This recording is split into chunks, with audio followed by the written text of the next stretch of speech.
You smelled like victory tonight. I can't forget your taste. D, it's a damn message. 2:47 a.m. My bare feet freezing on the cold bathroom marble, while the rain outside hammered our floor-to-ceiling windows like bullets seeking entry to our 23rd floor apartment. My hands shook as I held Lauren's phone, the blue light from her iPhone cutting through the darkness like a knife through whatever delusions I'd been living in. My insides turned to liquid nitrogen, the cold spreading outward from my chest until even my fingertips went numb. You ever feel that moment right before a crash? When time crystallizes and every detail becomes hyper-real? The way Lauren's Italian silk pajamas, the ones she'd bought last month at Bergdorf Goodman, clung to her tan skin. Her new perfume, some exclusive shit she'd started wearing 3 months ago, replacing the Chanel No. 5 I'd given her on our anniversary. The way her breathing stayed absolutely perfect when I picked up her phone. Not a single hiccup in that measured rhythm. Too perfect. Like she'd practiced this moment in her head 1,000 times. I'd been such a damn idiot. A 38-year-old financial risk analyst who could see market crashes coming 6 months out, but missed his own wife screwing around under his roof. The irony tasted like copper and shame. See, I deal in numbers. Cold, hard, unforgiving numbers that never pretend to be something they're not. They don't tell you they're working late and come home at 11 p.m. reeking of another man's cologne. Acqua di Parma, to be specific. They don't start hiding credit card statements while showing off new Victoria's Secret that was supposedly just for you. Numbers never gaslight you. Lauren had become a masterclass in deception, but lately, she was a stranger wearing my wife's face and my grandmother's pearls. 3 days ago, I found that lanyard, black premium leather with 18-karat gold accents, hidden beneath receipts and lipstick tubes in her $4,000 Goyard tote. The anniversary gift from before everything turned to shit. Crolux member access. The logo was an obsidian crow with platinum detailing, wings spread like it owned the damn sky. Donald Reeves, senior partner, Chandler Vex Holdings. I knew these Wall Street predators. They traded mortgage-backed securities like baseball cards and paid cash for McLarens. The guys who spent $300 at Ralph's for haircuts and debated art investments over $500 stakes at Hawksmoor. They claimed they were disrupting while systematically exploiting, with their beach cottages in the Hamptons that had helipads and wine cellars bigger than most apartments, and winter chalets in Aspen where the only snow they hit was off a mirror. Donald Reeves. I'd spent 3 hours that night Googling while Lauren showered forever, water running for 45 minutes like she was washing away evidence. Wharton MBA, Stanford undergraduate, Princeton Eating Club, member of Everything Exclusive, Harvard Club, Metropolitan Club, Soho House, the Core Club. His blue-chip pedigree was longer than our marriage certificate, and that silver McLaren 720S, the one Lauren had posted on Instagram 2 weeks ago, city nights with 3 flame emojis. I double-tapped that photo, left a comment, beautiful. I applaud my own humiliation. What a bloody joke. The message disappeared from her lock screen, but not from my memory. I placed her phone back exactly where I found it, next to her $500 face cream and the electric toothbrush she'd abandoned because she started using the executive washroom at work. Right. Another calculated lie in an architecture of deception. I slipped back into our king bed. The 600 thread count Egyptian cotton suddenly felt like sandpaper. Lauren didn't move, just maintained that fake sleep breathing, the kind where each inhalation is precisely controlled, the breathing of someone performing innocence. Dawn crept in like guilt through expensive blinds. Lauren kissed me goodbye as if nothing existed except our perfect Tuesday morning routine. Her Tom Ford lipstick, Scarlet Rouge, $50 a tube, tasted like betrayal seasoned with last night's vintage champagne. Don't forget Saturday, the Wall Street Gala. She adjusted my Hermes tie, navy with tiny gold horses. Each horse probably cost what a night at the gala would. Greywood sponsoring, huge clients coming. Wouldn't miss it, I said. The words felt alien, like speaking a language I'd fluently lied in for years. But I'd already decided I needed to see exactly how huge these clients were. Friday trudged past in financial models and risk assessments. The algorithms made perfect sense, unlike my marriage. I screened 16 calls from Lauren, shot back 3-word texts, in meetings, market volatility. Tonight's busy. Each ignored call felt like tiny rebellion against our script. Michael from Vanguard called around 3 p.m. His voice had that particular Manhattan confidence born from managing other people's billions. The gala tomorrow. You going? Yeah. My screen filled with shorting patterns more honest than my marriage vows. Open bar with the good stuff. Pappy 23 year. Plus Lauren's firm always delivers. Those luxury brand guys party like they're tax deductible. I'm sure, his laugh echoed through my headset. I heard Greywood landed Lamborghini as a client last month. Lamborghini. Donald probably drove one too. Probably had a whole fleet for each day of the week. Saturday evening, I suited up. Tom Ford O'Connor, charcoal gray with subtle window pane check. Lauren bought it for me for Christmas, back when December meant real joy instead of deadline for fiscal year-end affairs. I arrived at the Four Seasons separately, 2 hours early. Watched the ballet of setup, florists adjusting stems at $200 per centerpiece, while waiters polished crystal that cost more than monthly apartment maintenance. Positioned myself at the Grand Marble Bar with a Macallan 25. Observation post. Lauren entered like she was born to command rooms, head swiveled. They always did. Golden halter dress that clung like liquid metal. Prenza schooler, custom fit. Her raven hair twisted into that perfect chignon, secured with antique diamond pins that caught light like promises catching fire. Every micro-expression choreographed. She found me at the bar. Louboutin, socates clicking against marble like countdown to explosion. You came. Her manicured hand touched my forearm, the $200 manicure with nail art that took 90 minutes. Everything about her was expensive. Everything about us was bankrupt. I studied her hand like analyzing data. Looks like you're the main attraction. The bartender, some mixology artist named Chad or Brad, slid me another double without being asked. Already knew my poison. Everyone knew everything except me. Society photogs were already circling. Lauren knew every angle, every pose. Hand on chest, slight lean, calculated smile. We'd performed this dance for 8 years. Goldman Sachs executives compared watches. Morgan Stanley partners name-drop client deals that move markets. Hudson Yards developers casually mentioned pied-à-terre, purchased sight unseen in Dubai. Everyone performed status while I performed husband. Lauren worked the crowd like conducting invisible symphonies, light touches on arms while laughing at mediocre jokes about cryptocurrency regulations, intense listening face when some fossil explained residential real estate trusts. Every interaction a calculated investment in her personal brand. Then Donald materialized like weather changes on Wall Street. 6'3", bespoke briones, and damn confidence. His hair, definitely $300 at Serge Normand, had that calculated dishevelment. Price tag screamed success, loudly. The Richard Mille watch on his wrist cost roughly an Ivy League education, or a nice Tesla. Lauren's micro-reactions betrayed her, pulse quickening at her neck, pupils dilating just enough, the subtle shift of weight toward him, like magnetic pull. Donald raised his Johnny Walker blue, neat, no ice, obviously, in our direction. Half toast, half challenge. His smirk transmitted messages I'd been too blind to decode. Let's explore the auction preview, Lauren suggested, voice pitched higher than natural. Classic displacement behavior. I'd studied this shit in business school. Ironically, I followed the back of her golden dress, counted 12 men tracking her movement. Lucky 13 belonged to Donald.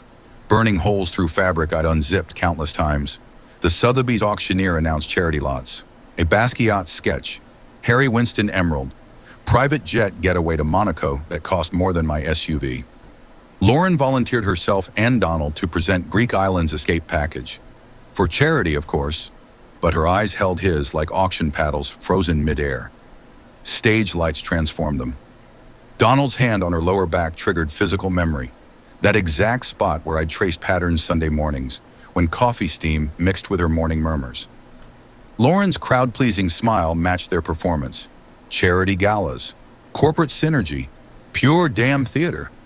I claimed space behind marble column, Macallan number 3 warming in my palm. The room erupted when someone bid $90,000 for 10 days in Mykonos. Laughter bubbled like the krug they served, everyone celebrating everything except truth. They descended stage steps together. Donald whispered something close enough to her ear to share breath.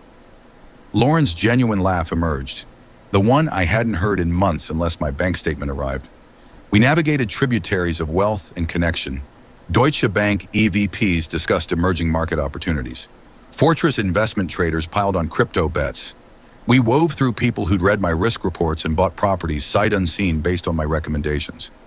Near the champagne fountain, yes, actual fountain, because Wall Street subtlety was performance art, conversations floated on French bubbles. Chandler Vex closed that Marina Bay development, a woman in Dior murmured. Donald led the whole deal single-handedly, her companion responded. They're saying 47% return in 3 months. He's incredible. Attractive, too.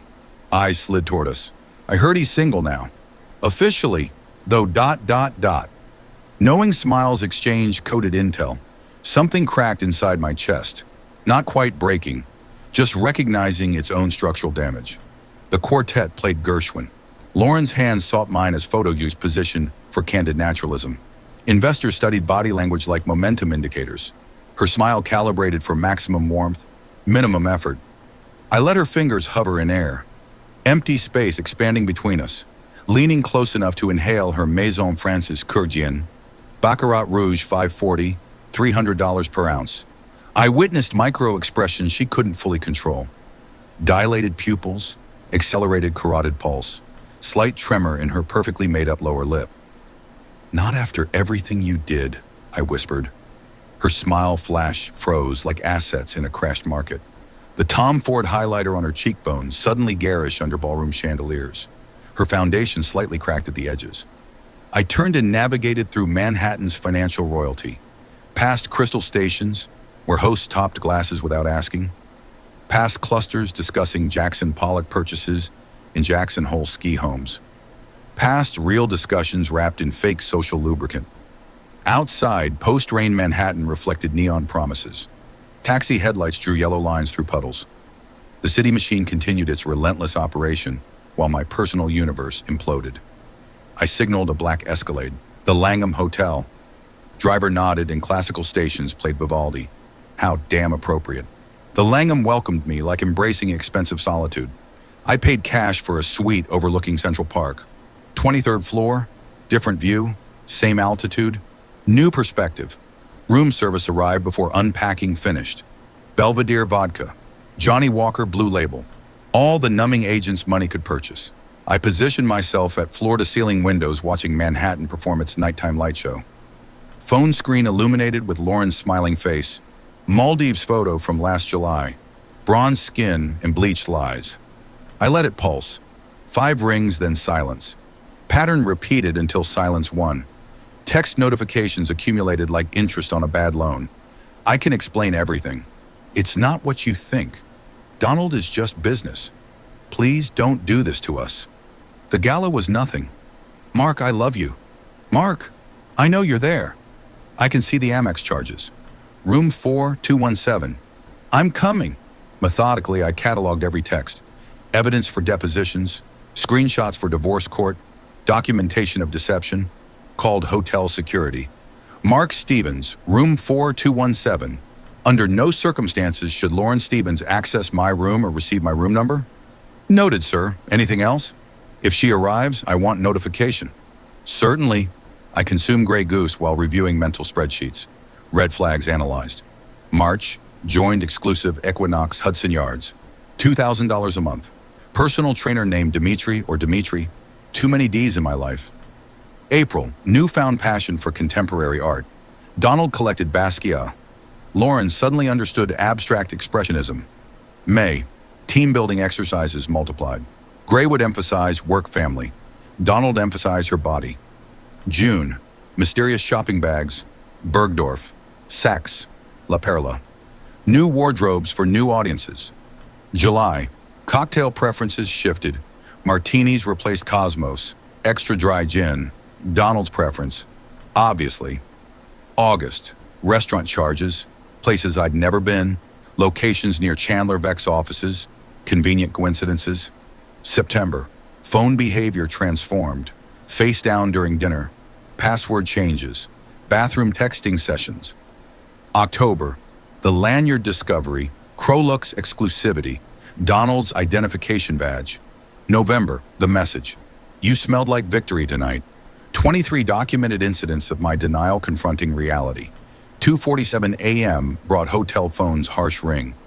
Sir, the situation's escalated. Mrs. Stevens is in the lobby, quite vocal, demanding access.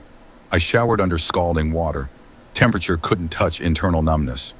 Sir, she's threatening to call Channel 7. Handle it appropriately. Through bathroom door, I heard muffled commotion. Lauren's voice pitching higher, profanity mixing with desperation. The professional calm of hotel management countering amateur histrionics. Get your hands off me! He's my husband! I ordered room service. Club sandwich because choosing meant controlling something. The phone rang relentlessly. I disconnected the hotel line. Eventually, silence returned. Hotel management later reported Lauren escorted from premises after threatening news media involvement, offered complimentary plaza accommodation if she departed peacefully. She declined with colorful language questioning their legitimacy. Security eventually mentioned NYPD. She left. Sunday morning arrived with coffee and clarity. New York Times crossword, financial listings, life continuing its relentless march forward, called John Mulligan, premier divorce attorney, Columbia Law, ace the Vanderbilt split that dominated page 6. Met him at charity auction 2 years ago.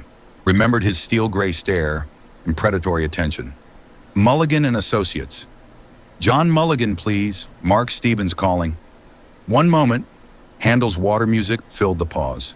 Damn appropriate. Mark, I need to file for divorce. I see. My schedule's open Monday. Today. Beat of consideration. 1 p.m. at my office.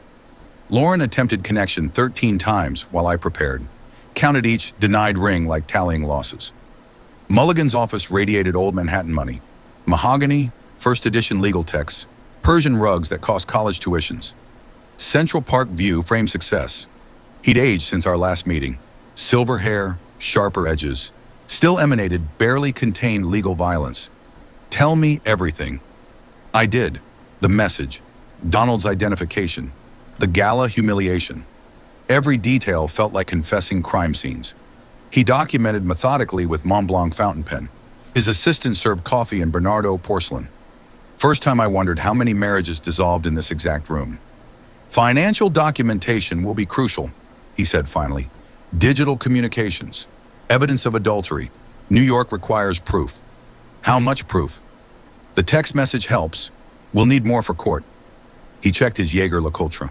Building security footage likely captured their encounters. 17 times in 3 months? We'll verify, he made notes.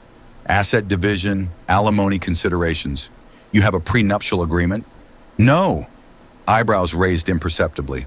Unusual for your professional status. I trusted her. I understand. He didn't. Couldn't. His wedding photos displayed the same wife for 40 years.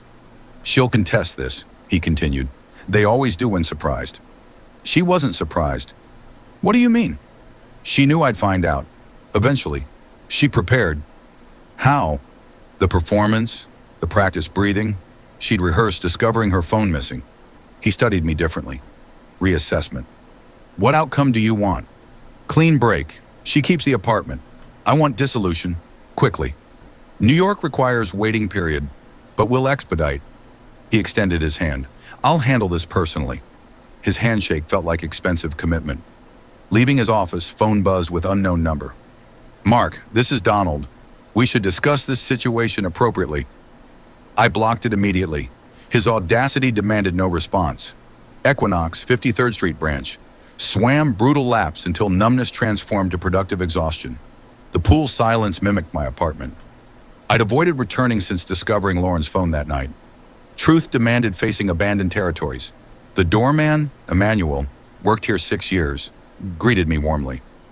Good evening, Mr. Stevens. Mrs. Stevens left earlier today. Seemed distressed. I'm sure. Apartment 23E, 8 years of curated perfection. Eames lounge chair Lauren splurged on for my birthday. Modern art pieces from Gagosian Gallery. Sofa where we'd stream Netflix and plan futures that existed only in past tense. Everything remained meticulously arranged. Lauren had taken nothing except emotional damage upon departure. Her bathroom drawer revealed abandoned items. The Clarisonic brush I bought after reading reviews. La Prairie concealer stick she claimed hid eye circles from late work nights. Now I understood whose work kept her up. Evidence multiplication. Amex statements hidden in her desk. Nobu charges when she claimed eating salads. Private Instagram account password written in Smithson notebook. Blocked me while following Donald and his investors. Hermes belt receipt. Gift for Donald. Purchased during shopping trip with mom. Champagne glasses. 2. Hidden in back of bar cabinet. Christofle crystal. Donald probably appreciated fine stemware. I photographed everything methodically. Legal documentation. Truth preservation. Text arrived. I'm coming over. We need to talk. I replied, don't. I won't be here. I'm already in the elevator. I grabbed laptop bag and left through service exit. Doorman looked confused but said nothing. Professionals understand discretion. Checked into Bowery Hotel. More anonymous, less grandeur. Exactly appropriate for dissolution phase. Monday brought the first divorce papers. Mulligan worked aggressively. Petition filed. Adultery explicitly cited. New York's archaic laws required proof, but now we had sufficient documentation. Building surveillance confirms my investigators' findings, Mulligan reported. 17 separate occasions. Clear pattern of behavior. What's next? Lauren's attorney will respond. They'll deny initially, possibly claim reconciliation. No reconciliation. Understood. Prepare for social pressure. Your mutual circles will choose sides. They already had. Social media went quiet. Friends stopped group text invitations. Wall Street operated on relationship hierarchies. People protected valuable connections. Tuesday brought office confrontation. Receptionist buzzed, Mrs. Stevens insists on seeing you. Inform her I'm unavailable. I explained, she's persistent. Call security. I departed through loading dock. Ate bodega sandwich on street corner. Watched normal people live uncomplicated lives. Returned to find note. The Four Seasons. Suite 2814. Please, one conversation. We owe ourselves that much. Ode. Interesting accounting. I retained the note. More evidence. Wednesday dissolved into Thursday. Work continued. Markets responded to logic. Unlike marriages. Evening brought decision. Apartment retrieval. My Patek Philippe. Grandfather's watch. Not leaving that behind. Lauren waited in living room shadows. Changed the alarm code already. Expected me. Probably had someone help. She wore my Harvard sweatshirt. Manipulative costume design. You look terrible, I said honestly. I feel worse. Good. She studied me like an unexpected calculus problem. You've lost weight. Clarity does that. Can we talk? We are talking. Really talk. Say what you need to say. I never meant for this to happen, but it did. I still love you. When did you stop? Better question. Be honest for once. She considered, calculated. Miami conference. Last February. The girls' weekend? Nod. You were never with the girls? No. How many times did you screw him? Her flinch satisfied something dark inside. That's irrelevant. Not to the courts. She straightened. You're dragging this to court. Already filed. Jesus Christ, Mark. Wrong name. You meant Donald. Don't be a child. Don't be a whore. The word hung between us like physical barrier. She stood abruptly. I'm trying to be civil. Civility expired at 2:47 a.m. last Saturday, when I read your intimate confession meant for someone else's eyes. You invaded my privacy. You invaded our marriage. Stalemate. I collected my belongings. Designer suits, inherited timepieces, Harvard memorabilia, physical evidence of who I was before becoming her cuckold. Where will you stay? She asked. Away from here. This was our home. Keep it like you kept your secrets. I left, again. Final departure this time. Weeks blurred into legal proceedings. Mulligan orchestrated elegant destruction. Lauren hired Sheldon Greenberg, equally prestigious, equally aggressive. They'd faced each other before. Professional respect masked contempt. Depositions became theater. Accusations and denials performed for court stenographers. Lauren maintained momentary indiscretion narrative until presented with surveillance timestamps proving 17 separate encounters. During one session, Greenberg attempted reconciliation suggestion. Mr. Stevens, surely one mistake doesn't negate 8 years of marriage? One mistake multiplied by 17 equals pattern, not aberration. Lauren's reaction, brief crack in composure, gave me perverse satisfaction. Settlement negotiations dragged. Surprisingly, Lauren resisted. Wanted alimony. Wanted me to buy her out of the apartment at premium. Wanted to maintain identical lifestyle. She believes you'll cave to avoid publicity, Mulligan explained. Then she still doesn't understand who I am, or who she is to you now. 3 months post-filing, social dynamics shifted. Wall Street gossip proved resilient currency. Donald and Lauren appeared together publicly. Benefit at Whitney Museum. Photograph in page 6 captioned, New York's newest power couple. I felt nothing. Interesting discovery. During this period, I met Adrian, trauma surgeon at New York Presbyterian. Brilliant, compassionate, uncomplicated. We connected at gym when she properly diagnosed my shoulder strain. Rotator cuff, she said, approaching my bench press station. You're compensating. Story of my life, she smiled. Genuine warmth without calculation. Let me show you better form. We trained together, grabbed coffee afterward, discussed muscular systems and financial markets. Her directness felt revolutionary after Lauren's elaborate deceptions. My ex was a surgeon too, she mentioned during third coffee date. Cardiac. Left me for a plastics resident.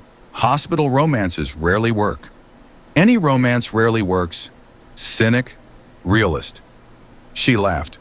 We kissed. First time in months, kissing meant actual connection. 6 months post-gala, final settlement.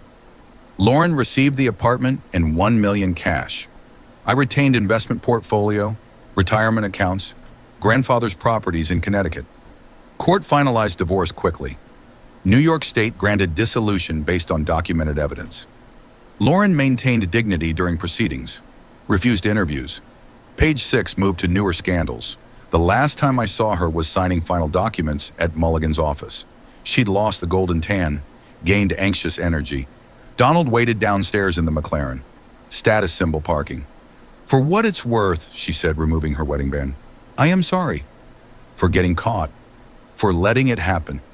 At least one truth today. She left. So did I. Different directions, different futures.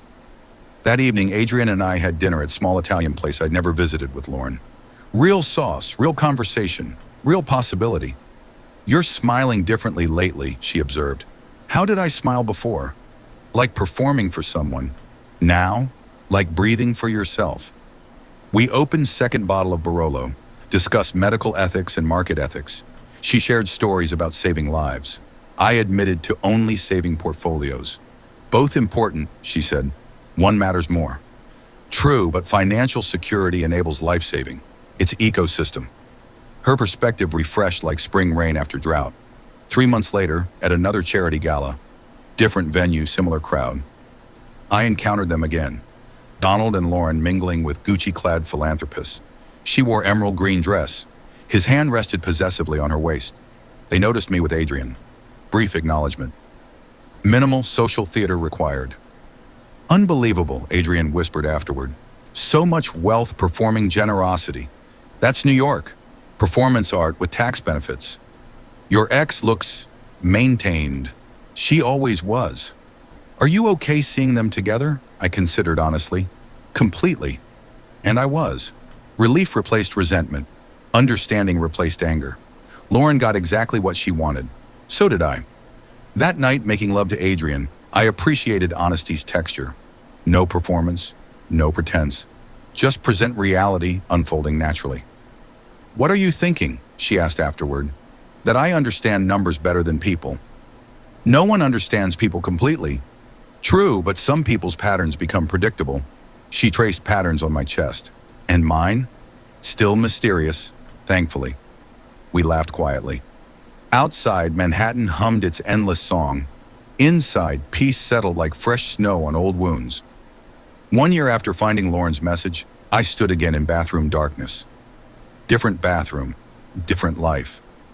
My phone illuminated with actual text meant for me. Coming home late. Trauma surge. Ordered dinner for yourself. Love you. Adrian's honesty felt foreign at first, then revolutionary, then simply right. I ordered Thai food, watched financial news, analyzed market patterns. Life simplified when stripped of deception. The doorbell rang. Food, I assumed. Instead, Lauren, how did you get my address? Michael from Vanguard. I'll speak with him. She looked different. Designer clothes, polished veneer, emptier somehow. I came to apologize properly. You apologized already, in Mulligan's office. Not really, I need you to understand. I understand perfectly. Number you don't. She entered without invitation. Donald and I, it's not what I expected.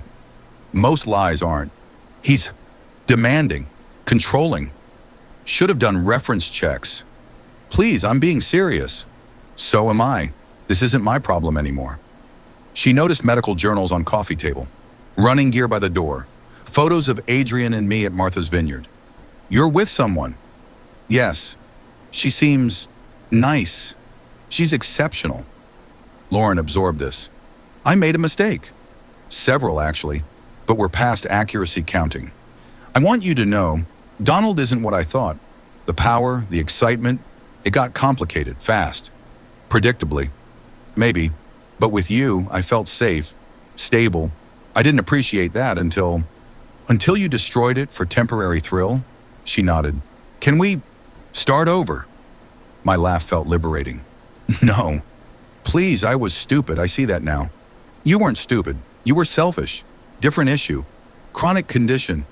Mark, Lauren, go. Live with your choices. I'm living with mine. She left finally. I changed my building code again. Adrian found me contemplating city lights when she arrived home an hour later. Long surgery? I asked. 20-hour repair. Young motorcyclist versus semi. She kicked off shoes. Saved his leg. Barely. Hero. Professional. She studied me. You seem different. Something happened? I considered briefly. Lauren visited. And nothing. She's someone else's problem now. Adrian straddled my lap. And I'm yours? Privilege, not problem. We kissed deeply. Real connection without history's baggage. She tasted like authentic possibility. Later, as Adrian slept beside me, real sleep, no performance, my phone lit silently with final message from unknown number. She talks about you constantly. The guilt eats her. Donald can't replace what she destroyed. Just thought you should know. Signed, M. From the gala. I deleted it unread. The past had lost its power to wound. Morning brought routine pleasure. Adrian made terrible coffee, but exceptional conversation. We planned weekend getaway to Rhinebeck. Maybe Connecticut. See grandfather's property. Build new memories on old foundations. Promise me something, she said before leaving for hospital rounds. Anything. If you ever catch me lying, tell me immediately. Don't let it fester. I've developed excellent lie detection skills. Use them freely. We kissed goodbye. Different kind of goodbye. The kind that promises return. At my desk, I reviewed risk assessments.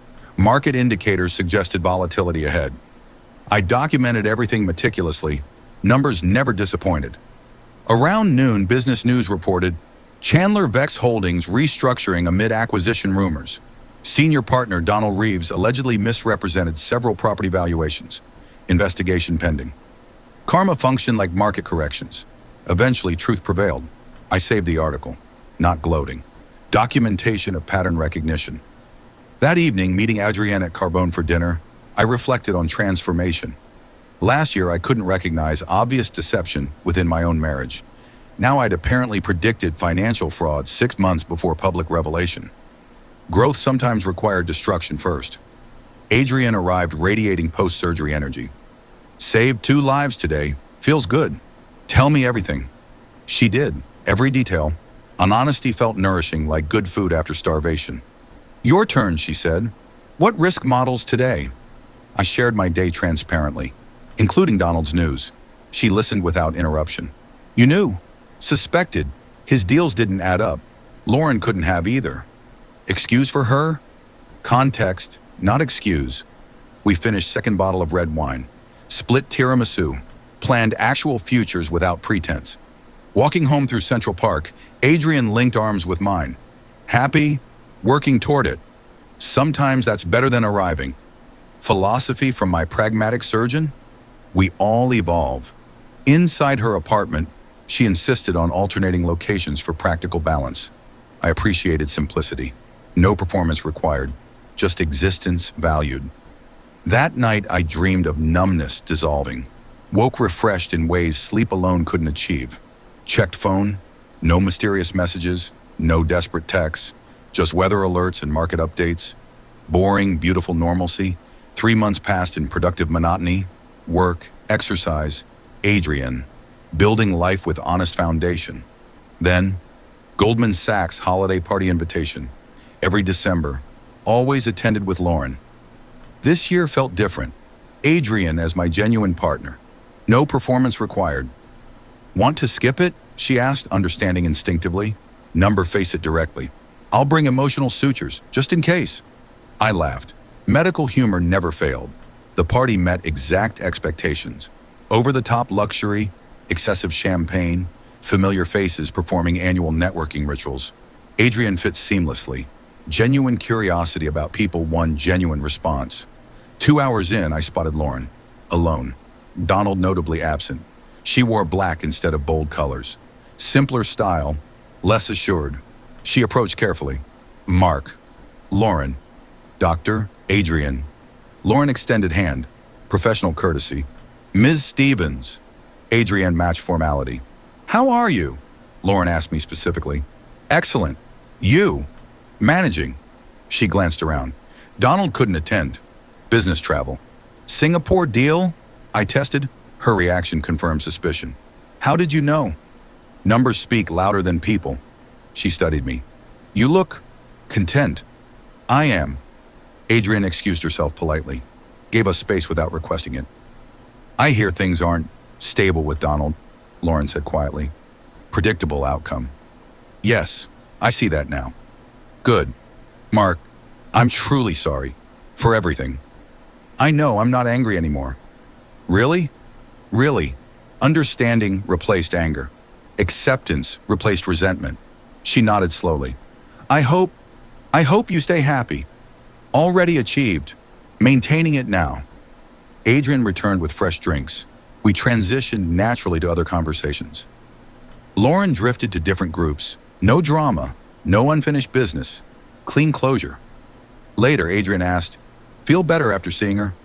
Feel the same, which is perfect. Where's her partner? Singapore, business trouble, law trouble, both likely. And you knew? Risk pattern recognition develops with practice. Teach me? Always. We left early, had better places to be, better people to be. Back at my apartment, Adrian unpacked her overnight bag. We'd fallen into easy cohabitation. No pressure, no performance. Can I tell you something? She asked while brushing teeth. Always. I'm glad your first marriage failed. Harsh but honest. Selfishly glad. If it hadn't, I'd miss out on knowing you. We both benefited from my learning. Here's to expensive education. We clinked bathroom cups instead of champagne flutes. Laughed at absurdity. That night I slept without seeking numbness. Woke naturally as sunlight touched skyscrapers. No anxiety, no dread. Just anticipation for day ahead. 6 months further, I proposed to Adrian. Not theatrical, no Brooklyn Bridge sunrise, just honest conversation during morning coffee. Marry me? She paused mid-sip. Yes. No hesitation. I don't believe in hesitating when the answer's clear. We set date for small ceremony. City Hall. Immediate family. No Wall Street theater. During wedding preparations, final chapter wrote itself. Donald's company collapsed publicly. Fraud investigation confirmed. Assets frozen. Lauren's calls stopped. Divorce from Donald rumored but unconfirmed. I felt nothing except relief that I'd escaped before becoming collateral damage. Wedding day arrived perfect. Adrian looked beautiful without trying. I felt present without performing. Judge pronounced us married. We celebrated with dim sum in Chinatown. Best wedding ever, Adrian declared. Only one that counts. Later, reviewing marriage license, I appreciated simple truth. Document stated facts without decoration, names, date, signatures, commitment distilled to essential elements, no performance required. Just honest declaration of mutual choice. That evening, sitting on our balcony, watching sunset paint Manhattan gold, I thought about Donald's last text. The one I deleted unread. She talks about you constantly. The guilt eats her. Donald can't replace what she destroyed. Truth was, I'd replaced what she destroyed, not with similar architecture, with completely new foundation, built on honesty instead of performance, simplicity instead of complexity, presence instead of pretense. The city hummed its evening song. Adrian dozed against my shoulder. Her breathing was simply breathing. No performance, no deception, just shared air. I pulled out phone, composed single text to Lauren's last known number. I'm happy, genuinely. I hope you find the same. We're even now. Sent without expectation of reply. Closure doesn't require response. Deleted the conversation thread immediately after. The past deserved no permanent space in my phone anymore. Adrian stirred. What are you thinking about? Nothing important. Liar, she teased gently. Recovering liar, I corrected. Currently practicing brutal honesty with beautiful wife. Practice makes perfect.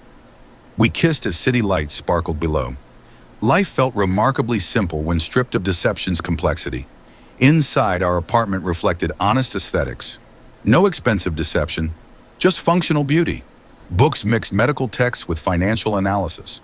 Living proof that opposites attracted without destroying. Before bed, I performed simple gratitude ritual. Not meditation, just acknowledgement. You smelled like victory tonight. That message triggered my victory ultimately. In destroying my marriage, Lauren freed me to find authentic connection. In pursuing Donald, she'd eliminated herself from my future. The betrayal had gifted clarity, expensive lesson, valuable education. Adrian emerged from shower. Natural beauty, no performance required. Ready for bed? Always. We settled into comfortable routine. Her reading medical journals, me reviewing market predictions, occasionally sharing observations, building parallel lives that intersected meaningfully. An hour later, as sleep approached, Adrian asked softly, "Remember when you thought you'd never trust again?" Different person asked that question. True, who answered? Someone who learned. Trust isn't belief, it's verification. And I verify as trustworthy? Daily, repeatedly, boringly so. She laughed. Boring's underrated. Completely. We switched off lights. Manhattan continued its restless energy outside our windows. Inside, peace settled like expensive quilt. In darkness, I recognized truth. My greatest risk assessment had been personal. Failing to see Lauren's deception cost temporarily. Learning from it paid dividends eternally. Numbers never lie. People often do. The wisdom was recognizing difference without becoming cynical. Morning would bring new markets, new decisions, new opportunities. But for now, all I needed was sound of honest breathing beside me. Truest number of all. 2 hearts, 1 rhythm, no calculation required. I slept deeply, finally, in mathematics of genuine love.